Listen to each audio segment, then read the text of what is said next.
Hello everyone, नमस्ते सभी को। तो इस सीरीज़ में हम नए वेंडर के पैटर्न के हिसाब से मॉक टेस्ट करते हैं। ऑलरेडी हमने 2 मॉक टेस्ट कर लिए हैं। ये हमारा मॉक टेस्ट नंबर 3 होगा।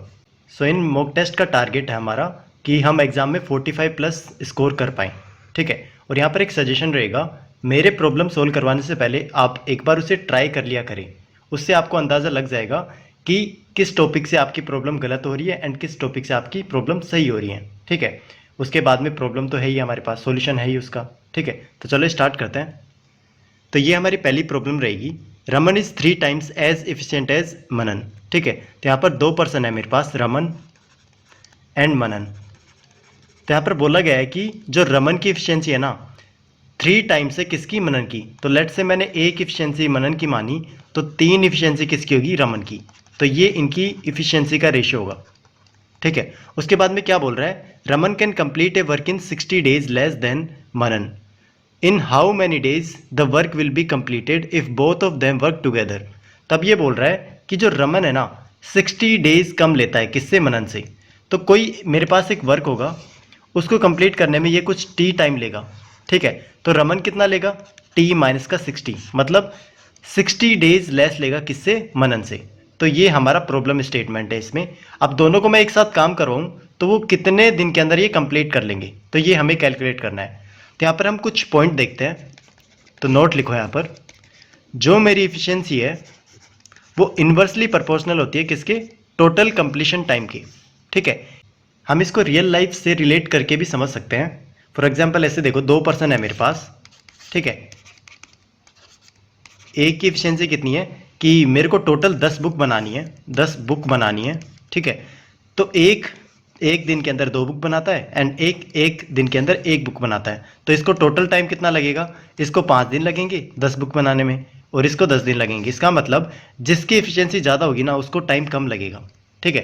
तो ऐसा ही यहाँ पर है। तो यहाँ पर देखो, मैं जैसे ही टाइम का यहाँ पर रिलेशन निकालूंगा तो वो क्या होगा, इन दोनों का इन्वर्स हो जाएगा। मतलब 1 यहाँ पर आ जाएगा एंड 3 यहाँ पर आ जाएगा। मतलब जो रमन है 1 यूनिट टाइम लेगा, तो उस केस में जो मनन है वो 3 यूनिट टाइम लेगा यहाँ पर।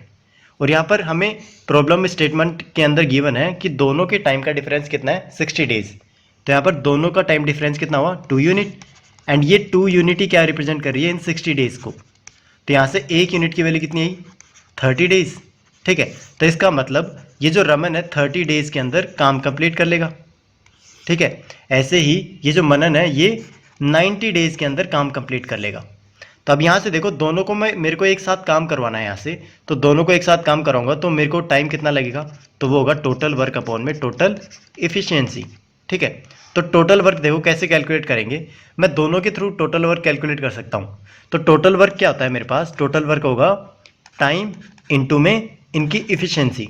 तो यहाँ से देखो, अगर मैं रमन के थ्रू जाऊँ तो टाइम कितना है रमन का, 30 डेज ले रहा है, और इफिशियंसी कितनी है, 3। तो यहाँ से क्या है, 90।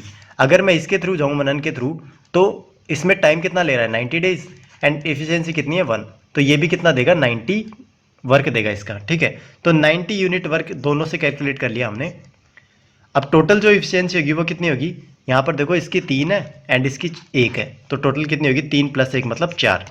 तो यहाँ से वैल्यू कितनी आई, 22.5। तो 22.5 दिन यहाँ पर लगेंगे, दोनों जब एक साथ काम करेंगे तो उसको कंप्लीट करने के लिए। तो ऑप्शन सी इस केस में मेरा राइट आंसर होगा, ऑप्शन सी। ठीक है। नेक्स्ट पे चलते हैं। 2 inlet pipes can fill a cistern in 5 and 6 hours respectively and an outlet pipe can empty 24 gallons of water per hour. ठीक है।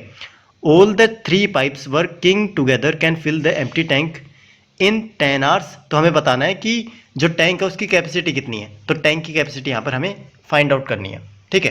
काफ़ी अच्छी प्रॉब्लम है, देखो कैसे करेंगे। तो यहाँ पर देखो 3 पाइप है मेरे पास, ए बी एंड सी।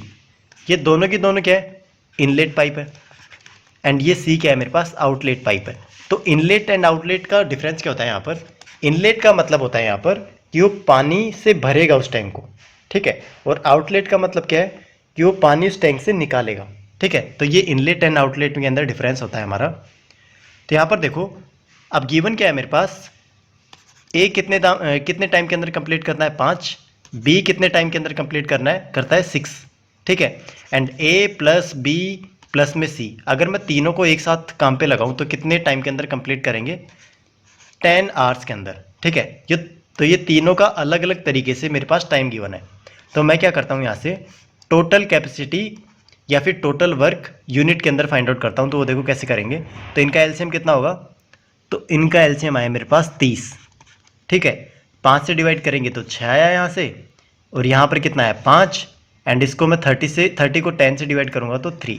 तो यहाँ पर ए की एफिशिएंसी कितनी आ गई मेरे पास 6, बी की कितनी आ गई 5, and A plus B plus C की कितनी आ गई 3। तो यहाँ से देखो A plus B plus C के अंदर ए भी इंक्लूड है, बी भी इंक्लूड है।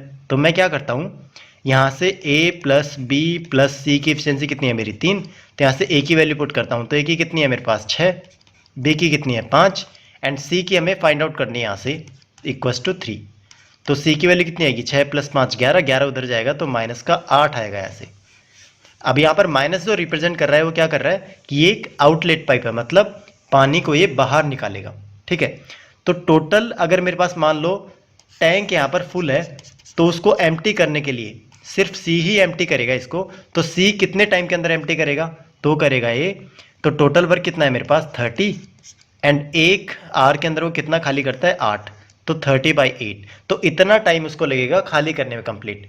और 1 आवर के अंदर वो कितना पानी निकालता है बाहर, तो वो 24 गैलन बाहर निकालता है। तो इसको मैं 24 से मल्टीप्लाई करूंगा तो ये पूरा जो टैंक होगा ना हमारा उसकी कैपेसिटी आ जाएगी, ठीक है। तो इसको सोल्व करते हैं, 8 × 24 और 33 मतलब 90। तो 90 गैलन जो है मेरा ये टोटल कैपेसिटी होगी किसकी, टैंक की। तो इस तरीके से हम क्या करते हैं, अपना जो टैंक की कैपेसिटी है ना फाइंड आउट करते हैं। तो ऑप्शन ए इस केस में मेरा राइट आंसर होगा, option A. After giving a discount of 44%, A cycle is sold for ₹17,920। तो हमें बताना है एमपी की वैल्यू हमें यहाँ पर फाइंड आउट करनी है, ठीक है। इजी प्रॉब्लम है। तो यहाँ पर देखो कभी भी किसी चीज़ की वैल्यू ना गिवन हो ना तो हम क्या करते हैं उसे एज्यूम कर लेते हैं। तो लेट से मेरे पास एमपी की वैल्यू क्या मैंने एज्यूम कर ली 100, ठीक है। फिर वो क्या करता है उस पर 44% का डिस्काउंट दे देता है, ठीक है। तो 44 100 का कितना हुआ 44 ही हुआ, 44%, ठीक है। तो जो एसपी होगा इसका वो एसपी कितना है मेरे पास 56। तो ये जो 56 है ना ये सेलिंग प्राइस किसको रिप्रेजेंट कर रहा है, इसकी वैल्यू गिवन है हमारे पास 17,920। तो हमें क्या करना है एमपी की वैल्यू यहाँ से फाइंड आउट करनी है। तो 56 की वैल्यू हमारे पास गिवन है, तो एक यूनिट की वैल्यू कितनी होगी 17,920 अपॉन में 56। 100 यूनिट की वैल्यू कितनी होगी 17,920 अपॉन में 56 इंटू में 100। अब सिंपली इसको सोल्व करना है। तो 8 से सोल्व करते हैं सबसे पहले। 8 × 7 = 56, 8 दूनी 16, 1 बचा, 8 दूनी 16 3, 8 चौक 32। फिर इसको 7 से डिवाइड करते हैं, 7 एकम 7, 7 21, 7 दूनी 14, 320। तो ये हुआ मेरा 32,000। तो एमपी की वैल्यू कितनी है मेरे पास 32,000। तो ऑप्शन सी मेरा इस केस में राइट आंसर होगा। नेक्स्ट पे चलते हैं। The mark price of an article is 80% more than it's cost price, ठीक है। तो यहाँ पर देखो क्या बोल रहा है, जो मार्क प्राइस है ना 80% ज़्यादा है किसका, कॉस्ट प्राइस का। तो what should be the discount percentage offered by the shopkeeper so that he earns A profit of 44%, ठीक है। तो ये बोल रहा है कि उसको 44% प्रॉफिट गेन करना है, तो वो कितना मार्क प्राइस पे डिस्काउंट देंगे। तो इसमें देखो हमें कुछ भी नहीं पता, ना कॉस्ट प्राइस की वैल्यू गिवन है ना एमपी की वैल्यू गिवन है। तो हम क्या करते हैं यहाँ पर वैल्यू एज्यूम कर लेते हैं। तो सीपी की वैल्यू मैंने कितनी एज्यूम कर ली यहाँ से 100। तब वो क्या बोल रहा है जो एमपी है ना वो एमपी कैसे बनाता है 32% मार्क अप करके, सॉरी 32 नहीं 80 है यहाँ पर। तो 80% मार्क अप करके अपना एमपी यहाँ पर फॉर्म कर लेता है। तो एमपी बनाऊंगा तो एमपी कितना होगा, तो 80% 100 का कितना होगा 80। तो 80 + 100 मतलब 180। तो 180 यूनिट रुपीज़ है ना वो एमपी की वैल्यू होगी। फिर ये क्या बोलता है कि वो ऐसे सेलिंग प्राइस करता है, मतलब सेल करता है उसे कि वो 44% प्रॉफिट गेन कर लेता है। प्रॉफिट हम किस पे कैलकुलेट करते हैं, हम सीपी पे कैलकुलेट करते हैं। तो यहाँ पर देखो अगर 100 मेरी सीपी की वैल्यू है तो यहाँ पर 44% मैं गेन करूँगा, तो एसपी की वैल्यू कितनी होगी 144। क्यों, क्योंकि 44 100 का कितना हुआ 44, तो 100 प्लस में 44 मतलब 144, ठीक है। तो ये वैल्यू है मेरी 144। और ये हम किसके थ्रू जाएंगे, ये एमपी के थ्रू जाएंगे कुछ डिस्काउंट देके। तो डिस्काउंट परसेंट देके एमपी की तरफ जाएंगे, सॉरी एसपी की तरफ जाएंगे। तो कितना डिस्काउंट देंगे हम, तो 180 में से 144 सब्ट्रैक्ट करेंगे तो कितना बचा 63। तो 36 जो यूनिट प्राइस है ना उसका हम उसको डिस्काउंट दे देंगे।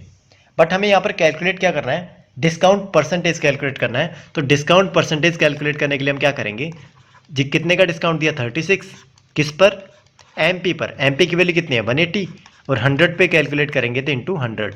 तो यहाँ से देखो 18 दूनी 36, तो ये है मेरा 20%। तो 20% का वो क्या देगा डिस्काउंट। तो ऑप्शन बी इस केस में मेरा राइट आंसर होगा। ठीक है, नेक्स्ट प्रॉब्लम देखते हैं। The ratio of the speeds of A B C is 2:3:6। तो हमें बताना है time taken by A B and C respectively to cover the same distance. तो यहाँ पर बोला है सेम डिस्टेंस, यहाँ पर ये कीवर्ड ध्यान में रखना, सेम डिस्टेंस वाला। ठीक है, तो ये क्या बोल रहा है कि मेरे पास 3 वेरिएबल है, उनकी स्पीड्स गिवन है, उनकी स्पीड गिवन है यहाँ पर 2:3:6। तो ये मेरे पास उनकी स्पीड्स का रेशियो गिवन है। तो यहाँ पर एक पॉइंट देखते हैं, नोट देखो, मुझे पता है speed is equal to distance upon time होता है। ठीक है, अब इसने क्या बोला है कि डी जो मेरे पास है ना कांस्टेंट है। तो ये जो डी मेरे पास कांस्टेंट है, कहाँ बोला है, ये बोला है ना इसने द सेम डिस्टेंस। तो तीनों की तीनों क्या करते हैं, सेम डिस्टेंस कवर करते हैं, मतलब डी यहाँ पर कांस्टेंट है। तो इस केस में जो एस होगा ना स्पीड मेरा इन्वर्सली प्रोपोर्शनल हो जाएगा किसके, टाइम के। तो हमें क्या करना है सिंपली, यहाँ से जो टाइम होगा मेरा यहाँ पर टाइम, वो इन्वर्स होगा किसका, स्पीड का। तो यहाँ पर सिंपली पुट करो 1/2, यहाँ पर 1/3 एंड 1/6। तो इस तरीके से हम क्या करते हैं टाइम निकालते हैं। अब इसे सोल्व कैसे करेंगे, इसको सोल्व करने के लिए सिंपली हम क्या करेंगे, जो नीचे वाले नंबर्स है ना उनका एलसीएम ले लेते हैं। तो इनका एलसीएम कितना आएगा, 2 3 6 का 6 आया। तो उसी एलसीएम से हम तीनों को मल्टीप्लाई कर देते हैं, मतलब इसको 6 से मल्टीप्लाई करेंगे, इसको 6 से एंड इसको 6 से। तो ये वैल्यू कितनी आएगी, 2 3 6, 3 दूनी 6 और 6 एकम 6। तो 3:2:1 मेरा क्या आएगा, टाइम का रेशियो आएगा। तो ऑप्शन सी इस केस में मेरा राइट आंसर होगा। ठीक है, तो इस तरीके से हम क्या करते हैं, स्पीड एंड टाइम के रिलेशन का यूज करके इसका टाइम फाइंड आउट करते हैं। ठीक है, नेक्स्ट वाली प्रॉब्लम देखते हैं। एक quadrilateral is inscribed in a circle. तो यहाँ पर एक क्वाड्रिलेटरल गिवन है मेरे पास, वो एक सर्कल के अंदर इंस्क्राइब्ड है इस तरीके से। फिर क्या बोल रहा है, if the opposite angles of the quadrilateral are equal and length of its adjacent sides are 6 centimetre and 8 centimetre. ठीक है, तो अब ये यहाँ पर ये पॉइंट देखना, opposite angles of the quadrilateral are equal, मतलब ये जो अपोजिट एंगल होंगे ना, ये इसके इक्वल होगा एंड ये इसके इक्वल होगा, ये हमें यहाँ पर गिवन है। और यहाँ पर दो एडजेसेंट साइड गिवन है 6 सेंटीमीटर एंड 8 सेंटीमीटर। तो हमें इस सर्कल का एरिया फाइंड आउट करना है। ठीक है, काफ़ी अच्छी प्रॉब्लम है। तो सबसे पहले देखो, यहाँ पर एक सर्कल है मेरे पास, उसके अंदर एक क्वाड्रिलेटरल गिवन है। तो ये क्वाड्रिलेटरल जो होगा ना, इसके चारों की चारों पॉइंट सर्कमफ्रेंस पे होंगे। तो इसका मतलब मैं इसको क्या बोल देता हूँ, सर्कुलर या फिर साइक्लिक क्वाड्रिलेटरल। ठीक है, तो साइक्लिक क्वाड्रिलेटरल बोल देते हैं इसे। और साइक्लिक क्वाड्रिलेटरल की प्रॉपर्टी क्या होती है हमारी, जो अपोजिट एंगल्स होते हैं ना उनका सम कितना होता है 180 डिग्री। तो इसका मतलब इन दोनों का सम कितना हुआ 180 डिग्री एंड इन दोनों का सम कितना हुआ 180 डिग्री। अब दोनों यहाँ पर देखो, और प्रॉब्लम में क्या बोला था कि दोनों की दोनों अपोजिट एंगल्स होंगे ना वो इक्वल होंगे। तो इस केस में मैं बोल सकता हूँ अगर सम 180 डिग्री है तो इसका हाफ करूंगा, इक्वल करूंगा तो 90 डिग्री आया, मतलब ये भी 90 ये भी 90, इस केस में भी ये भी 90 एंड ये भी 90। तो यहाँ पर सिंपली मैं बोल सकता हूँ कि चारों की चारों जो एंगल होंगे ना मेरे पास वो 90 डिग्री के होंगे, 90 डिग्री के होंगे। ठीक है, अब इसकी दो पॉसिबिलिटी हो सकती है। क्वाड्रिलेटरल में चारों की चारों एंगल 90 डिग्री है, तो इसका मतलब या तो वो स्क्वायर हो सकता है या फिर रेक्टेंगल हो सकता है। बट यहाँ पर इसने बोला है कि एडजेसेंट साइड्स है ना वो कितनी है 6 सेंटीमीटर एंड 8 सेंटीमीटर। तो ये तो स्क्वायर तो है नहीं, तो इसका मतलब ये क्या है, ये एक मेरा रेक्टेंगल है। और रेक्टेंगल की लेंथ गिवन है कितनी 8 सेंटीमीटर एंड विड्थ गिवन है कितनी, ये गिवन है 6 सेंटीमीटर। अब हमें कैलकुलेट क्या करना है, यहाँ पर सर्कल का एरिया फाइंड आउट करना है। तो सर्कल का एरिया क्या होता है, तो एरिया होगा मेरा पाई आर स्क्वायर। तो उससे पहले हमें आर कैलकुलेट करना होगा यहाँ से। तो आर देखो कैसे कैलकुलेट करेंगे। तो सबसे पहले मैं क्या करूँगा, ये जो दो अपोजिट पॉइंट्स है ना इनको मैं ज्वाइन कर दूंगा। तो ये मेरे पास जो होगा ये क्या होगा, डायगोनल होगा, डायगोनल होगा। एंड ये जो डायगोनल है ये ही क्या होगा, डायमीटर होगा किसका, इस सर्कल का। ठीक है, तो इस तरीके से मैं क्या बोलूँगा, पहले डायगोनल कैलकुलेट करते हैं। तो डायगोनल देखो, ये मेरे पास 8 है, ये 6 है, तो ये वैल्यू कितनी होगी। तो यहाँ पर देखो एक ट्रिपलेट बन रहा है 6 8, तो 3 4 5, इसकी वैल्यू 6 हुई, इसकी 8 हुई, तो इसकी वैल्यू क्या आएगी 10। तो ये जो डायगोनल होगा इसकी लेंथ कितनी आई 10। तो जो डायमीटर हुआ इसकी लेंथ भी कितनी आई 10। तो रेडियस में कैलकुलेट करूंगा तो डायगोनल का हाफ होती है, तो आर की वैल्यू कितनी आई यहाँ पर 5। तो सिंपली एरिया क्या होगा पाई 5 इंटू 5 मतलब 25 पाई। तो 25 पाई इस केस में मेरा राइट आंसर होगा, तो ऑप्शन बी यहाँ पर राइट आंसर होगा। काफ़ी अच्छी प्रॉब्लम थी, आगे चलते हैं। अब यहाँ पर एक ट्रिग्नोमेट्री की प्रॉब्लम देखते हैं। तो हमें इस एक्सप्रेशन की वैल्यू यहाँ पर फाइंड आउट करनी है, ठीक है। तो इस एक्सप्रेशन की वैल्यू यहाँ पर फाइंड आउट करने से पहले यहाँ पर 2-3 फॉर्मूला हम यहाँ पर रिवाइज कर लेते हैं। तो यहाँ पर देखो, तो पहला फॉर्मूला हमारे पास cosec square A equals to 1 plus cot square A. ऐसे ही सिमिलर वे में sec square A equals to 1 plus tan square A हमारे पास फॉर्मूला होता है, ठीक है। तो ये दो फॉर्मूला या ध्यान रखना काफ़ी इंपॉर्टेंट होते हैं। तो ये जो फर्स्ट वाला फॉर्मूला है इससे मैं देखो अगर इसको थोड़ा रीअरेंज करूंगा मैं, तो cosec square A minus 1 equals to क्या होगा कोट स्क्वायर ए। तो सिंपली मैं क्या करूंगा, इस वाली लेफ्ट हैंड साइड की वैल्यू मैं राइट हैंड साइड वैल्यू के इक्वल रख सकता हूं। तो मैं क्या करूंगा कोस स्क्वायर ए माइनस 1 की जगह मैं क्या पुट करूंगा कोट स्क्वायर ए। तो ये जो मेरे पास एक्सप्रेशन है ये कैसा होगा, ये होगा coat square A under root upon में कोसेक ए। तो ये हुआ मेरा कोट ए अपॉन में कोसेक ए। तो कोट ए को मैं क्या लिख सकता हूँ कोस ए अपॉन में साइन ए अपॉन में 1 अपॉन साइन ए। तो ये साइन ए से साइन गया, बचा क्या कोस ए, ठीक है। तो ऑप्शन मेरा क्या हुआ फर्स्ट वाला राइट आंसर हुआ, ठीक है। अब यहाँ पर वैल्यू पुटिंग मेथड से भी जा सकते हैं, बट लेकिन वैल्यू पुटिंग मेथड मेरा थोड़ा सा लेंथी हो जाएगा यहाँ से। कभी कभी क्या होता है जो बेसिक से हम जाते हैं ना, बेसिक वैल्यू पुट करके जाते हैं, तो उस केस में हमारा क्या होता है वो ईजी पड़ जाता है सॉल्यूशन, ठीक है। तो हमें दोनों चीज़ें आनी चाहिए, हमें ट्रिग्नोमेट्रिक फंक्शन के थ्रू भी आना चाहिए एंड वैल्यू पुटिंग मेथड से भी आना चाहिए। पता नहीं कहाँ पर कौन सा ईजी वाला पड़ जाए, ठीक है। तो नेक्स्ट पे चलते हैं।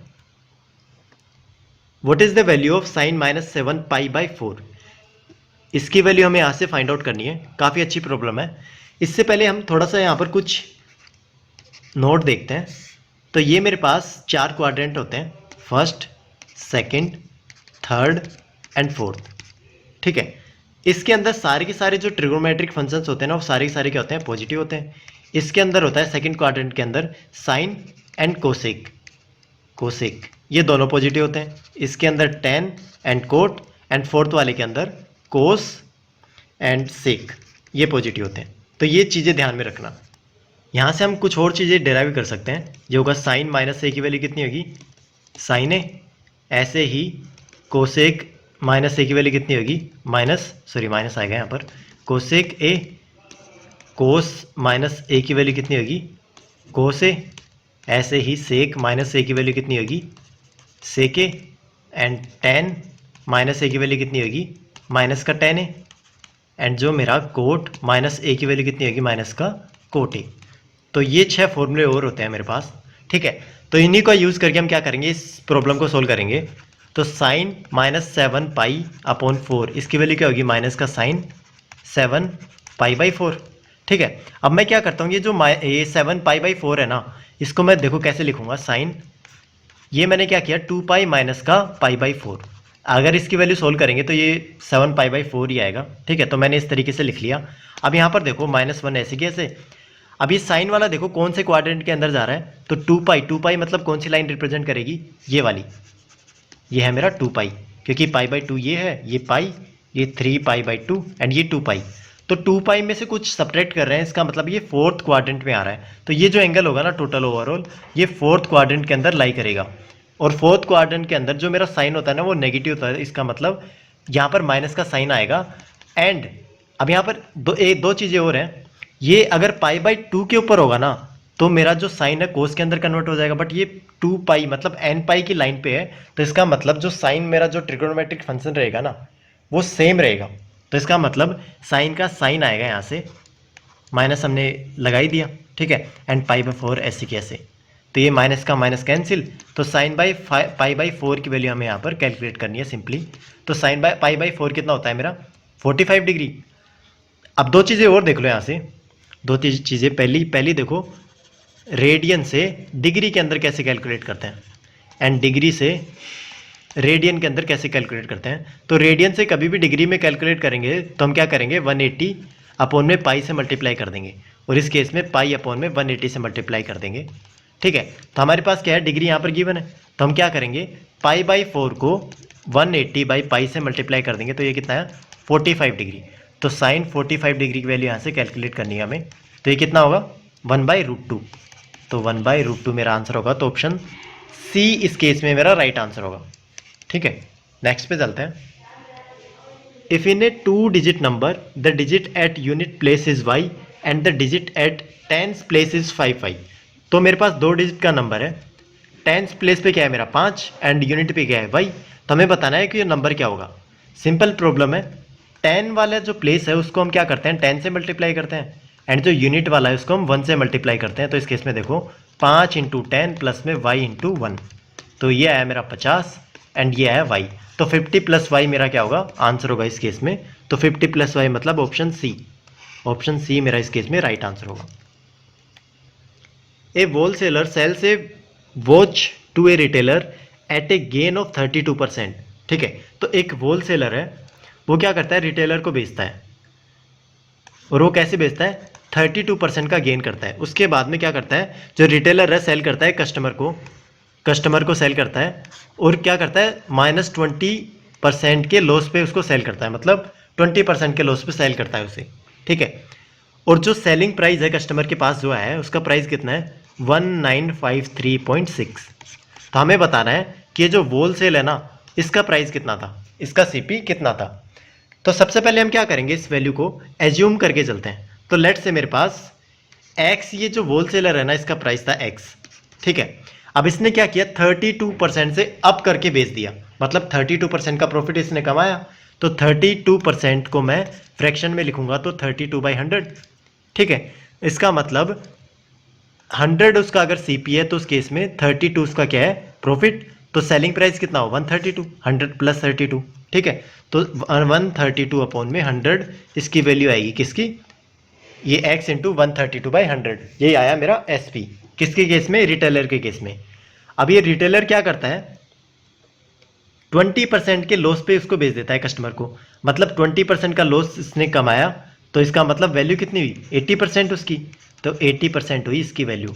तो ये अब जो SP आया है मेरा, ये कंप्लीट क्या है मेरा SP, और ये कितना है 1953.6 ये वैल्यू है। तो हमें सिंपली क्या करना है, ये जो होलसेलर का कॉस्ट प्राइस था ना, मतलब x की वैल्यू थी, ये हमें यहाँ से कैलकुलेट करनी है। तो देखो सिंपली कैसे करेंगे, तो इसका थोड़ा सा सोल्व करते हैं। तो 4/5, अब सारी वैल्यूज को क्या करते हैं राइट हैंड साइड के अंदर लेके जाते हैं। तो 1953 पॉइंट हटाऊंगा तो नीचे 10 आएगा, और ऊपर क्या है मेरा 100 × 5 अपॉन में 132 × में 4।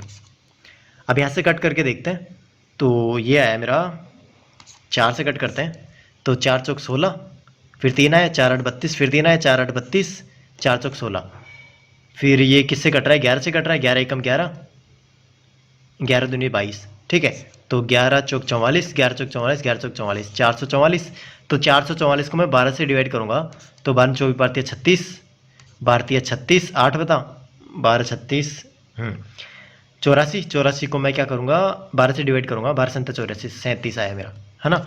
तो 37 इंटू एक 10 से ये एक 0 गया इंटू 50, तो ये आया मेरा 0, 5 7 35, 3 5 15 3 18, तो 1850 क्या हुआ उसका कॉस्ट प्राइस हुआ, किसका होलसेलर जिस प्राइस पे उसने खरीदा था। तो 1850 मतलब ऑप्शन सी मेरा इस केस में राइट आंसर होगा। इफ x² प्लस में y² प्लस में z² equals to xy plus में yz प्लस में xz, then the value of 4x plus में 2y माइनस 3x अपॉन में 2x। तो इसकी वैल्यू हमें यहाँ से कैलकुलेट करनी है। ठीक है, तो सबसे पहले यहाँ पर देखो एक नोट देखो, अगर कभी भी मेरे पास x² प्लस में y² प्लस में z² equals to xy plus में yz प्लस में zx ये गिवन हो, तो इस केस में देखो x equals to y equals to z होगा। ये डायरेक्ट याद रख लेना। ठीक है, ये इंपॉर्टेंट फॉर्मूला है, इसको डायरेक्ट याद रखना। आप सिंपली क्या करेंगे, हम यहाँ पर ये देखते हैं कि ये वैल्यू आई कहाँ से, इसका थोड़ा सा डेरिवेशन देख लेते हैं, जिससे एक हमें एक अंडरस्टैंडिंग हो जाएगी कि किस तरीके से सोल्व होता है। ठीक है, तो यहाँ पर देखो मैं क्या करता हूँ, सिंपली इस इक्वेशन को थोड़ा सा मॉडिफाई करता हूँ, तो एक्स स्क्वायर प्लस में वाई स्क्वायर प्लस में जेड स्क्वायर, इनको इधर लेके आता हूँ तो माइनस का एक्स वाई माइनस का वाई जेड माइनस का एक्स जेड इक्वल टू 0। अब मैं क्या करता हूँ, इन पूरी इक्वेशन को 2 से मल्टीप्लाई कर देता हूँ, तो 2x स्क्वायर प्लस में 2y स्क्वायर प्लस में 2z स्क्वायर माइनस का 2xy माइनस का 2yz माइनस का 2xz इक्वल टू 0। ठीक है, अब यहाँ पर देखो, इसको मैं थोड़ा सा रीअरेंज करके लिखता हूँ, तो एक्स स्क्वायर, ये 2x स्क्वायर है ना, इसको अलग करता हूँ, तो एक एक्स स्क्वायर मैंने यहाँ से यहाँ ले लिया प्लस में एक वाई स्क्वायर यहाँ से ले लिया, एंड ये जो 2xy है ना माइनस का 2xy मैंने यहाँ पर ले लिया। अब सेकंड वाला एक्स स्क्वायर प्लस आएगा बीच में, एक्स स्क्वायर प्लस में अब जेड, एक जेड स्क्वायर ले लिया मैंने प्लस में, सॉरी माइनस आएगा, माइनस 2xz प्लस में अब एक वाई स्क्वायर बचा था एंड एक जेड स्क्वायर बचा था माइनस का 2yz इक्वल टू 0। ठीक है, अब यहाँ पर देखो ये एक फॉर्मूला बन रहा है मेरा a प्लस बी का होल स्क्वायर, ए स्क्वायर प्लस में, सॉरी माइनस आएगा यहाँ पर, बी स्क्वायर माइनस का 2ab। तो इसको मैं कैसे लिख सकता हूँ, x माइनस वाई का होल स्क्वायर प्लस में y माइनस जेड का होल स्क्वायर प्लस में x माइनस जेड का होल स्क्वायर इक्वल टू 0। ठीक है, अब यहाँ पर देखो कभी भी ऐसी प्रॉब्लम की मेरे पास एक इक्वेशन आ जाए ना, तो उस केस में देखो ये भी 0 होगा एंड ये भी 0 होगा एंड ये भी 0 होगा, तभी तो ये 0 के इक्वल देंगे। अगर इनके अलावा कोई भी दूसरी पॉसिबिलिटी आ जाए ना, तो आ ही नहीं सकती पहली बात तो, क्योंकि 3 मेरे पास पॉजिटिव नंबर्स हैं और उनका सम कितना है 0, क्योंकि स्क्वायर है ना यहाँ पर स्क्वायर, तो नेगेटिव नंबर तो पुट ही नहीं कर सकते। ठीक है, तो क्योंकि स्क्वायर हमेशा पॉजिटिव नंबर देगा, एंड पॉजिटिव नंबर्स अगर नॉन जीरो नंबर्स आए ना, तो उस केस में 0 कभी आ ही नहीं सकता। तो इस केस में एक ही यहाँ पर सोल्यूशन होगा कि x minus y equal to 0, y minus z equal to 0 and x minus z equal to 0। तो इस केस में तीनों 0 होंगे, तो ये मेरा क्या देगा, x equal to y equal to z. तो इस तरीके से क्या होता है हमारा, ये प्रूफ होता है इसका, इस इंपॉर्टेंट पॉइंट का। ठीक है, आप देखो इसे सॉल्व कैसे करेंगे, तो सिंपली मैं क्या करता हूँ, सभी को x के टर्म में कन्वर्ट कर लेता हूँ। तो ये क्या होगा मेरा 4x प्लस में 2x माइनस का 3x अपॉन में 2x, तो ऊपर क्या है मेरा 6x माइनस का x 3x, ये हुआ 3x अपॉन में 2x, तो ये वैल्यू आई 3/2। तो ऑप्शन सी इस केस में मेरा राइट आंसर होगा। ठीक है, नेक्स्ट पे चलते हैं। In the given figure OQ equals to QR equals to RT and O is the centre of the circle, तो हमें बताना है PTQ एंगल कितना होगा। ठीक है, तो सबसे पहले पेन चेंज करते हैं यहाँ पर। तो ये क्या बोल रहा है कि ये मेरे पास OQ है ना, तो इसको मैं रेडियस बोल सकता हूँ। तो ये क्या बोल रहा है, ये OQ किसके इक्वल है, QR, तो ये भी मेरा R होगा, एंड ये किसके इक्वल है RT, तो ये भी मेरा R होगा। तो ये तीन चीज़ मेरे पास गिवन है यहाँ पर, ये तीनों इक्वल है।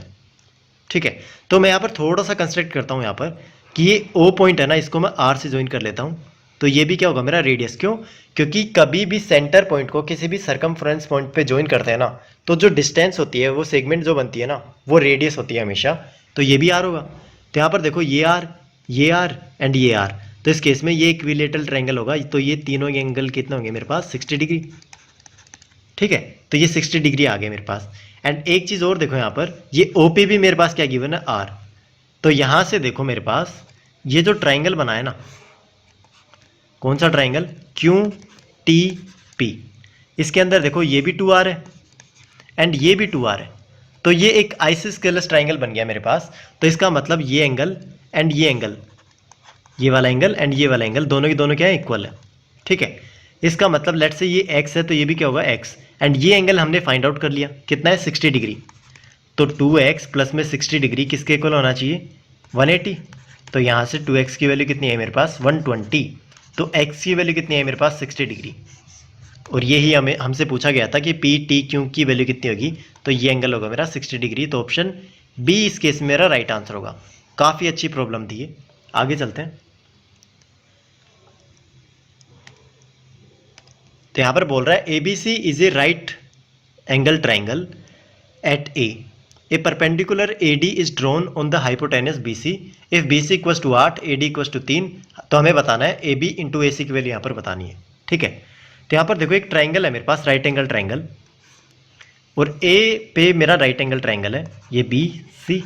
अब यहाँ से मैं क्या करता हूँ, A से BC के ऊपर एक परपेंडिकुलर ड्रॉ करता हूँ, तो ये पॉइंट क्या होगा D, एंड यहाँ पर कुछ वैल्यू गिवन है, BC की वैल्यू कितनी गिवन है मेरे पास 8, एंड जो मेरा AD की वैल्यू गिवन है कितनी है 3।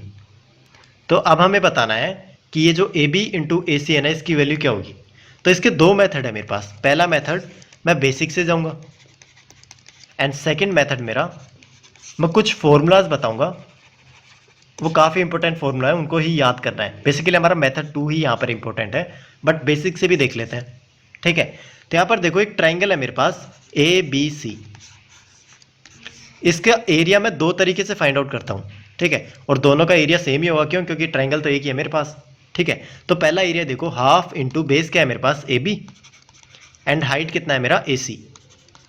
एंड सेकेंड देखो, हाफ इंटू बेस में अब क्या मानता हूँ, ये बी सी को बेस मान लेता हूँ, एंड हाइट मेरे पास क्या है, ए डी। तो यहाँ से हाफ गया, एंड ये जो ए बी इंटू ए सी है, यही प्रॉब्लम के अंदर पूछा गया है, ए बी इंटू ए सी। तो इसकी वैल्यू कितनी होगी मेरी, B C into A D. B C की वैल्यू कितनी है, 8, एंड ए डी की वैल्यू कितनी है, 3, तो 8 की है 24। तो 24 मेरा जो ये ए बी इंटू ए सी होगा ना, ये इसका आंसर होगा। तो ऑप्शन बी इस केस में मेरा राइट आंसर होगा, ठीक है।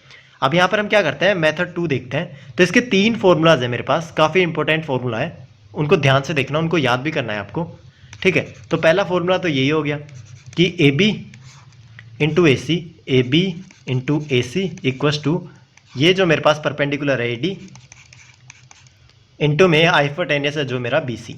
तो पहला फॉर्मूला तो ये हो गया। सेकंड वाला देखो, ये जो ए बी है ना, ए बी अगर हमें कैलकुलेट करना हो तो ए बी का होल स्क्वायर इक्वस टू, इसके पास वाली डिस्टेंस कौन सी है, बी डी, और इसको हम मल्टीप्लाई करेंगे किससे, हाइपोटेनियस से, बी सी से, ठीक है। ऐसे ही अगर मेरा ए सी कैलकुलेट करना हो तो ए सी का होल स्क्वायर इक्वस टू, इसके पास कौन सी है, ए सी के पास ये सी डी, और इसको मल्टीप्लाई करेंगे हाइपोटेनियस से, बी सी से। तो ये 3 फॉर्मूलाज हैं, इनको याद कर लेना, काफ़ी इंपॉर्टेंट है, ठीक है। तो किसी भी मेथड से हम सोल्व कर सकते हैं, आंसर सेम आएगा।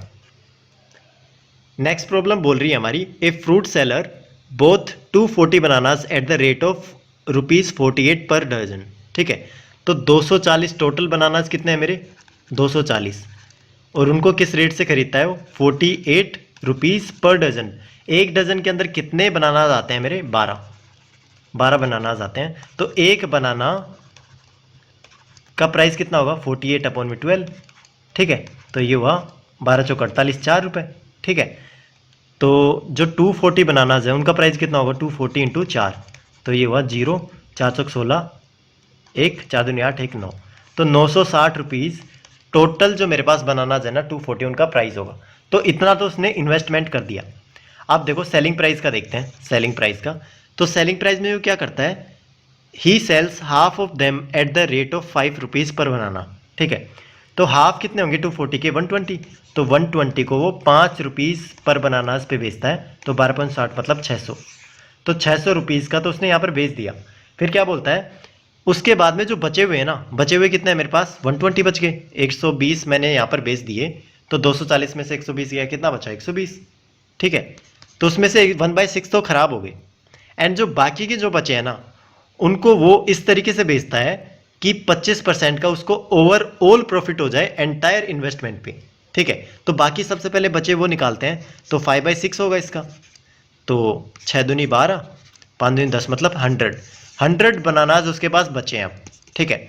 तो 100 बनानाज का प्राइस वो इस तरीके से रखेगा कि जो ओवरऑल इन्वेस्टमेंट थी ना, कितनी थी ओवरऑल इन्वेस्टमेंट, 960, उस पर उसको कितने का प्रॉफिट हो, 25% का।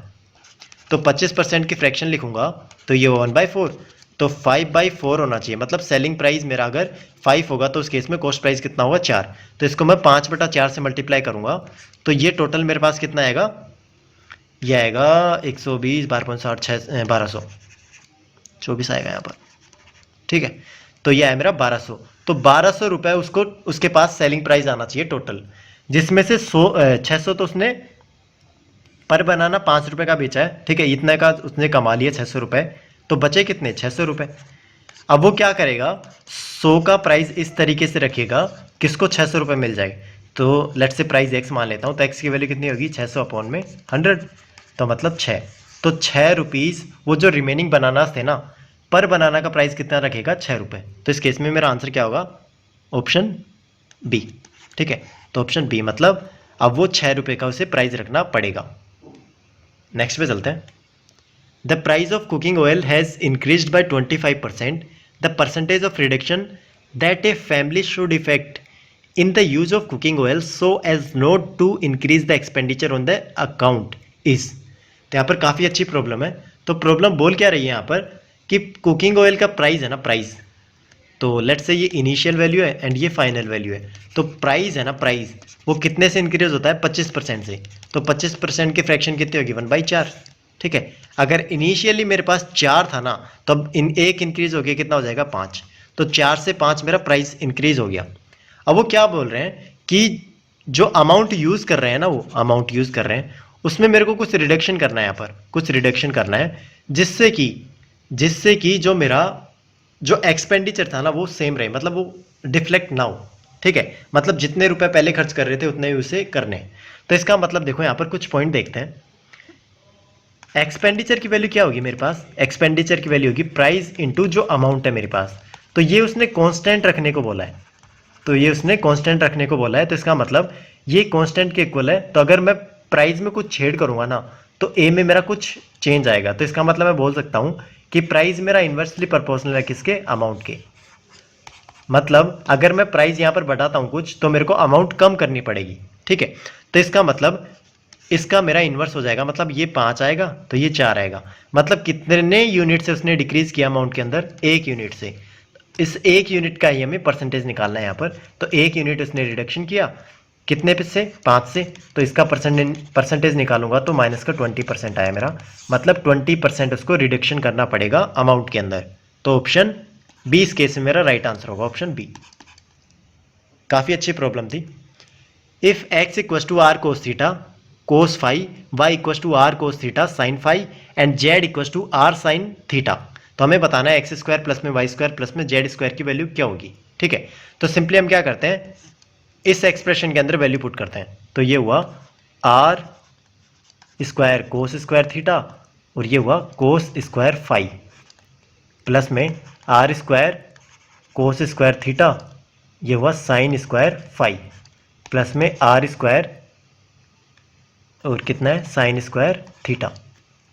अब यहाँ से मैं क्या करता हूँ, पहली इक्वेशन में से, मतलब पहले 2 टर्म्स है ना, उसमें से R square cos square theta common ले लेता हूँ। तो R square cos square theta, तो ये क्या बचा, कोस स्क्वायर फाई प्लस में साइन स्क्वायर फाई प्लस में R square sine square theta. तो ये तो देखो स्टैंडर्ड मेरे पास फॉर्मूला बना रहा है, साइन स्क्वायर थीटा प्लस में कोस स्क्वायर थीटा। तो इसकी वैल्यू कितनी होगी, 1। तो यहाँ से देखो R square cos square theta plus में R square sine square theta आया मेरे पास। ठीक है, यहाँ से मैं आर स्क्वायर कॉमन लूँगा तो कोस स्क्वायर थीटा प्लस में साइन स्क्वायर थीटा। तो ये भी मेरा स्टैंडर्ड फॉर्मूला बना रहा है, तो इसकी वैल्यू भी कितनी होगी, 1। तो आर स्क्वायर मेरा आंसर आ गया इस केस में, ऑप्शन ए। ठीक है, अगर इसको सोल्व करना होता ना तो आप डायरेक्ट सोल्व करते थे, जल्दी से सोल्व कर सकते हो, क्योंकि मेरे को तो यहाँ पर लिखना पड़ रहा है ना, इस वजह से थोड़ा सा टाइम लग रहा है। बट आपके केस में क्या होगा, आपको तो मेंटली कैलकुलेशन करनी होगी, एग्जाम के अंदर इतना टाइम नहीं होगा कि आप लिख के इसको सोल्व करोगे। ठीक है, तो ये चीज़ थोड़ा सा ध्यान में रखना। तो हमें इस एक्सप्रेशन की वैल्यू निकालनी है। यहाँ से एक्सप्रेशन क्या गिवन है, सेक स्क्वायर 12 डिग्री माइनस का 1/10 स्क्वायर 78 डिग्री। ठीक है, तो यहाँ से देखो सबसे पहले इसको सोल्व करने से पहले हम कुछ चीज़ें देखते हैं। यहाँ पर काफ़ी इंपॉर्टेंट चीज़ें देखते हैं। मेरे पास 2 एंगल है ए प्लस बी, अगर उन दोनों का सम मेरे पास 90 डिग्री एंगल गिवन हो ना, तो उस केस में देखो जो मेरा साइन ए होगा ना वो कोस ए के इक्वल होगा, सॉरी कोस बी के इक्वल होगा। ऐसे ही tan ए होगा मेरा कोट बी के इक्वल होगा एंड कोसेक ए मेरा सेक बी के इक्वल होगा। ठीक है, तो ये 3 चीज़ें ध्यान में रखना। एंड एक चीज़ और होता है, साइन स्क्वायर ए प्लस में साइन स्क्वायर बी, ये इक्वल होगा कोस स्क्वायर ए प्लस में cos square B equals to 1। ये चीज़ भी यहाँ से थोड़ा ध्यान रखना। अब देखो इसे सोल्व कैसे करेंगे, तो सिंपली देखो मैं यहाँ से सेक स्क्वायर 12 डिग्री इसको ऊपर लेके जाऊंगा तो कोट में कन्वर्ट हो जाएगा, तो कोट स्क्वायर 78 डिग्री। अब मैं क्या करता हूँ, यहाँ पर देखो एक एंगल मेरे पास 78 डिग्री है, तो दूसरा एंगल क्या होना चाहिए मेरा 12 डिग्री, 90 डिग्री एंगल बनाने के लिए। ठीक है, तो ये जो कोट है इसको मैं क्या लिख सकता हूँ, कोट को मैं tan लिख सकता हूँ। तो tan कैसे लिखूंगा, देखो सेक स्क्वायर 12 डिग्री माइनस का tan स्क्वायर। अब यहाँ पर देखो एक एंगल मेरे पास 78 डिग्री है ना, तो सेकंड वाला क्या होगा 12 डिग्री, तो 12 डिग्री आएगा यहाँ से। और इसकी वैल्यू क्या होगी 1, क्योंकि एक हमारे पास फॉर्मूला होता है सेक स्क्वायर ए माइनस का tan स्क्वायर इक्वल्स टू 1। तो इस केस में मेरा आंसर क्या होगा? Option B. तो ऑप्शन बी मतलब एक यहाँ पर आंसर होगा मेरा। नेक्स्ट पे चलते हैं। If the diameter of A sphere is decreased bye 25%, तो हमें बताना है सी एस ए कितने से रिड्यूस होगा। ठीक है, तो यहाँ पर देखो सबसे पहले जो मेरा डायमीटर है ना, डायमीटर D1 D2, तो पहले मेरा डायमीटर कितना था वो कैसे कैलकुलेट करेंगे? देखो 25% को मैं फ्रैक्शन वैल्यू लिखूंगा तो 1/4, तो पहले 4 था तो अब वैल्यू 1 डिक्रीज हो गई, कितना होगा? 3। ये डायमीटर का जो रिलेशन है ना वो सेम मेरा रेडियस का होगा। क्यों? क्योंकि रेडियस, ये जो डायमीटर होता है ना 2r होता है। ठीक है, तो जो 2r1 2r2 लिखूंगा ना तो वो 2 भी कैंसिल हो जाएगा यहाँ से। तो ये जो डायमीटर का रेशियो गिवन है यहाँ पर, ये सेम होगा किसके? रेडियस के रेशियो के इक्वल होगा। ठीक है, पहली चीज़ तो यही। तो रेडियस का रेशियो कितना होगा? 4:3। अब यहाँ पर क्या बोल रहा है कि सी एस ए का रेशियो हमें निकालना है कि कितने से डिक्रीज हो गया वो। ठीक है, तो जो स्पीयर है, स्पीयर का मेरा सी एस ए का फॉर्मूला क्या होता है? वो होता है 4πr²। यहाँ पर कॉन्स्टेंट टर्म को हम हटा देते हैं तो पाई गया, 4 गया, तो मतलब r² पे ये स्पीयर का सी एस ए डिपेंड कर रहा है। तो यहाँ से मैं जो एरिया निकालूंगा ना सी एस ए निकालूंगा तो उसका रेशियो कितना होगा? तो इसका स्क्वायर करो 16, इसका स्क्वायर करो 9, क्योंकि ये स्क्वायर पे डिपेंड कर रहा है ना। ठीक है, तो पहले 16 था, अब कितना हो गया? 9। तो कितने से डिक्रीज हो गया? 7 यूनिट से। तो इस 7 यूनिट का ही हमें परसेंटेज निकालना है, तो 7/16 इंटू में 100। तो सिंपली 700 को मैं 16 से डिवाइड कर दूंगा तो ये कितना है मेरे पास? या फिर इसको थोड़ा और सोल्व कर लेते हैं। तो 4 से कट रहा है 25 और ये हुआ 4, 25 अंत है 175। तो 175 को मैं 4 से डिवाइड करूंगा तो 4 चौक 16, एक आया 5, 4 3 12, फिर कितना बचा मेरा? 3, 4 7 28। तो 43.7 के लगभग मेरा आंसर आ रहा है। तो ऑप्शन सी इस केस में मेरा राइट आंसर होगा 43.75%। ठीक है, नेक्स्ट पे चलते हैं। If the vertices of a quadrilateral are A B C D और इनके कोऑर्डिनेट्स गिवन है हमारे पास एक्स एंड वाई में। ठीक है, then the equation of the diagonal A C will be. तो हमें इक्वेशन बतानी है ये जो ए सी लाइन होगी ना इसकी। ठीक है, तो सिंपली हमारे पास 4 पॉइंट गिवन है यहाँ पर, बट हमें चाहिए क्या? ए एंड सी, क्योंकि इक्वेशन जो पास होगी इन दोनों पॉइंट से ही पास होगी। ठीक है, तो ए सी की इक्वेशन बनानी है तो ए पॉइंट के कोऑर्डिनेट्स कितने गिवन है? -2 एंड 6, एंड सी कोऑर्डिनेट्स के पॉइंट कितने गिवन है? 10 एंड 4। अब सबसे पहले हम यहाँ पर देखते हैं equation of line. Equation of line क्या होती है? 2 पॉइंट से गुजरने वाली, तो होती है y माइनस का y1, y2 माइनस का y1 अपॉन में x2 माइनस का x1, एंड ये होगा x माइनस का x1। ठीक है, एंड ये जो चीज़ होती है ना, ये चीज़, ये हमारा, इसको हम क्या बोलते हैं? स्लोप। तो सबसे पहले हम क्या करते हैं? स्लोप कैलकुलेट कर लेते हैं। तो स्लोप क्या होगा मेरा? y2 माइनस का y1 अपॉन में x2 माइनस का x1। तो यहाँ से देखो, ये अगर मैं इसको x1 y1 मानूँ तो ये हुआ x2 y2, तो y2 कितना हुआ मेरा? 4, माइनस का y1 कितना हुआ? 6 अपॉन में ये हुआ 10 माइनस माइनस का 2, तो ये हुआ माइनस का 2 अपॉन में 12, तो माइनस का 1/6। तो माइनस का 1/6 यहाँ पर पुट कर देंगे। ठीक है, तो इक्वेशन में पुट करते हैं y माइनस का y1 क्या है मेरे पास? 6, ये माइनस का 1/6, एंड x माइनस का x1 कितना है मेरा? ये है माइनस का 2, तो माइनस माइनस प्लस हो जाएगा मेरे पास। इसको थोड़ा सोल्व करते हैं तो 6y माइनस का 36 इक्वस टू माइनस का x माइनस का 2। तो ये हुआ मेरा x प्लस का 6y, और 36 को उधर भेजूंगा तो पॉजिटिव हो जाएगा, तो 34 बचेगा। तो x प्लस का 6y इक्वस टू 34। तो ऑप्शन ए मेरा इस केस में राइट आंसर होगा, ऑप्शन ए। ठीक है, काफ़ी अच्छी प्रॉब्लम थी। नेक्स्ट पे चलते हैं। A B is a diameter of a circle with centre ओ।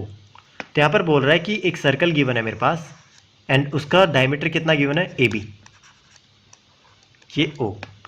ठीक है, एंड फिर क्या बोल रहा है? एक कोड है मेरे पास डी सी, जो कि पैरेलल है किसके? ए बी के। तो मैंने यहाँ पर एक डी सी कोड बना दी, डी एंड सी, और ये पैरेलल है किसके? ये जो डायमीटर गिवन है ना ए बी, इसके पैरेलल गिवन है ये। तो हमें कैलकुलेट क्या करना है? B A C, B A and C, sorry calculate नहीं, ये गिवन है हमारे पास। तो बी ए सी कितना गिवन है मेरे पास? ये गिवन है 20 डिग्री। तो हमें कैलकुलेट करना है A D C, A D C, ए, ये वाला एंगल हमें यहाँ पर कैलकुलेट करना है, ये कितना होगा। ठीक है, तो चलो देखते हैं इसे सोल्व कैसे करेंगे। तो सबसे पहले देखो, यहाँ से मैं क्या करता हूँ, ये डी और बी है ना, इस पॉइंट को ज्वाइन कर देता हूँ। डी एंड बी पॉइंट को मैं ये यहाँ से ज्वाइन कर देता हूँ। तो ये बी सी मेरे पास एक कोड होगी। अब यहाँ पर कुछ चीज़ें नोट करते हैं। अगर मेरे पास एक डायमीटर गिवन है ए बी, लेट से ए बी मान लेते हैं इसे, और सरकमफ्रेंस के ऊपर कोई पॉइंट है, अगर इन तीनों पॉइंट को मैं ज्वाइन करता हूँ ना, तो ये जो एंगल बनेगा मेरा कितना बनेगा, 90 डिग्री। ये तो सबको पता है, ये पॉइंट कहीं भी हो सकता है। यहाँ लोगे तो फिर भी ये 90 डिग्री बनाएगा, यहाँ लोगे ये भी 90 डिग्री बनाएगा। तो ये मेरे पास एक थ्योरम होता है। तो यहाँ से देखो मैं ए डी बी ये पॉइंट है, तो ये जो एंगल होगा मेरा, ये कितना होगा, 90 डिग्री। ये 90 डिग्री का होगा। एंड सेकेंड पॉइंट देखो मेरे पास, सेकेंड पॉइंट क्या है, अगर मेरे पास एक कोड गिवन है, यहाँ पर कोड गिवन है ए एंड बी, तो ये तीसरे पॉइंट सरकमफ्रेंस के ऊपर कोई भी पॉइंट हो सकता है, कोई भी पॉइंट ले लो। अगर ये मेरे पास थीटा डिग्री है तो ये भी क्या होगा, थीटा, एंड ये भी होगा थीटा। तो इस केस में देखो बी सी मेरा ए पे 20 डिग्री का एंगल बना रही है, तो सेम बी सी मेरा पॉइंट डी पे ये एंगल कितना बना रही है, 20 डिग्री, 20 डिग्री। तो अब हमें कैलकुलेट क्या करना है, एंगल ए डी सी। तो इसके अंदर देखूंगा मैं, तो एंगल ए डी बी है प्लस में एंगल बी डी सी है। तो ए डी बी की वैल्यू हमने कैलकुलेट करनी कितनी, 90, and angle B D C की वैल्यू हमने कैलकुलेट करनी कितनी, 20 डिग्री। तो दोनों का सम करूंगा तो 110 डिग्री मेरा एंगल आएगा।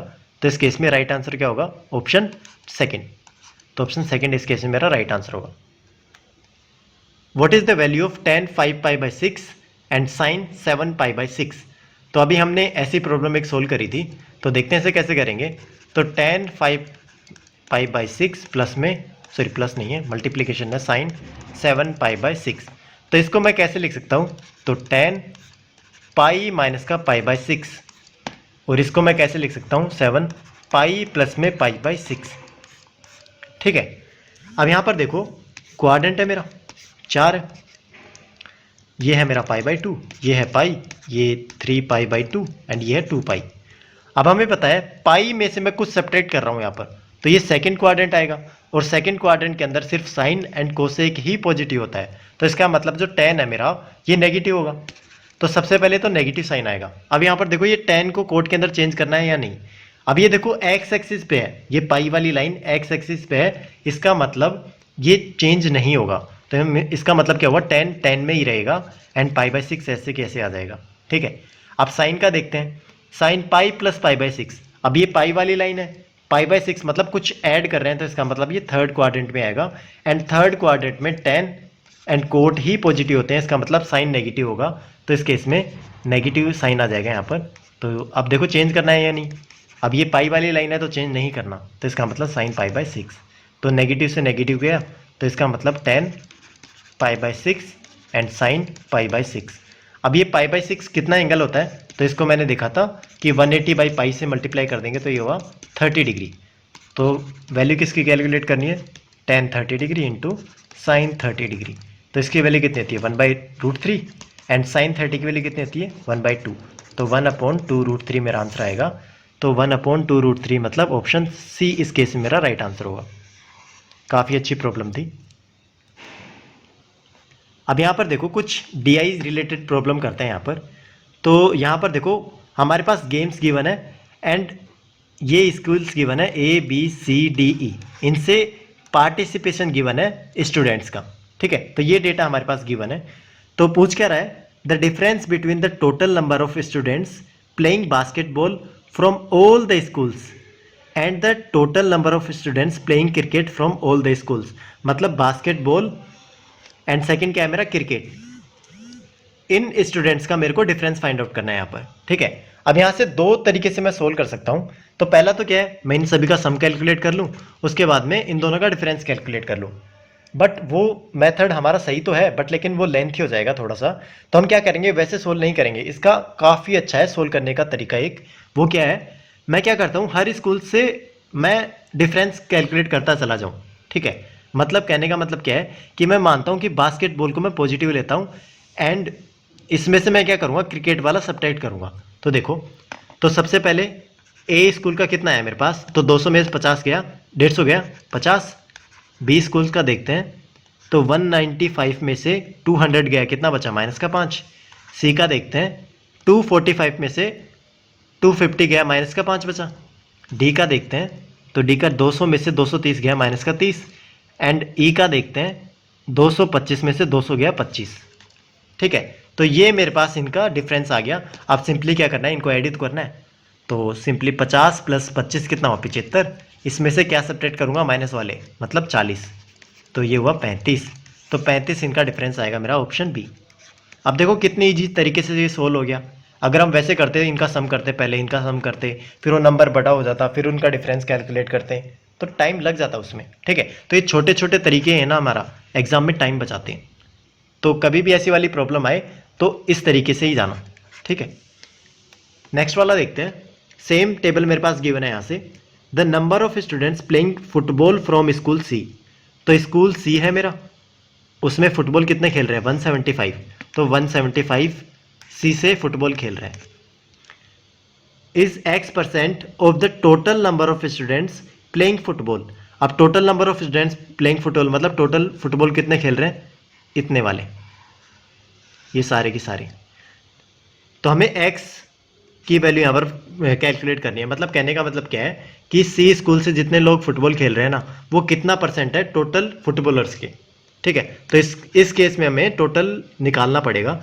तो ये हुआ 5 × 5 = 10, एक आया यहाँ पर, 5 × 1 = 6, 6 और 7 13, 14 15, 15 और 5 20, 2 2 2 4 5 6 7 8 9, तो 900 टोटल मेरे पास फुटबॉलर है यहाँ से। और सी स्कूल से कितने खेल रहे हैं 175, तो 175 का परसेंटेज निकालूंगा 900 से, तो कितना हुआ, 2 0 से 2 0 गया यहाँ से। अब ये 7 × 1 = 8, 5 13, तो ये डिवाइड नहीं हो रहा था, इसका मतलब डायरेक्ट डिवाइड करेंगे। 9 × 1 = 9, बचा 8, 9 × 9 = 81, बचा 4, तो 19 सही 4/9, तो 19 सही 4/9, मतलब ऑप्शन बी इस केस में मेरा राइट आंसर होगा परसेंटेज, ठीक है। तो ऑप्शन बी यहाँ पर करेक्ट आंसर होगा। नेक्स्ट पे चलते हैं। सेम हमारे पास टेबल है, इसमें पूछ क्या रहा है, which school has the maximum number of players. तो हमें मैक्सिमम नंबर ऑफ प्लेयर्स यहाँ पर कैलकुलेट करने हैं। तो सिंपली हमें क्या करना है, सभी का सम कैलकुलेट करना पड़ेगा यहाँ से, या फिर थोड़ा सा अंदाज़ा भी लगा सकते हैं यहाँ से कि चलो सम ही कैलकुलेट कर लेते हैं यहाँ से। तो यहाँ पर देखो 0 12 एक आया, 2 4 6 2 8, 820 यहाँ पर आया। यहाँ पर देखो 5 × 5 = 10, असल पाई 1, 9 और 1 10 और 2 12, 12 12 और 3 15, 15 और 8 23, 2 2 4 6 8, 830।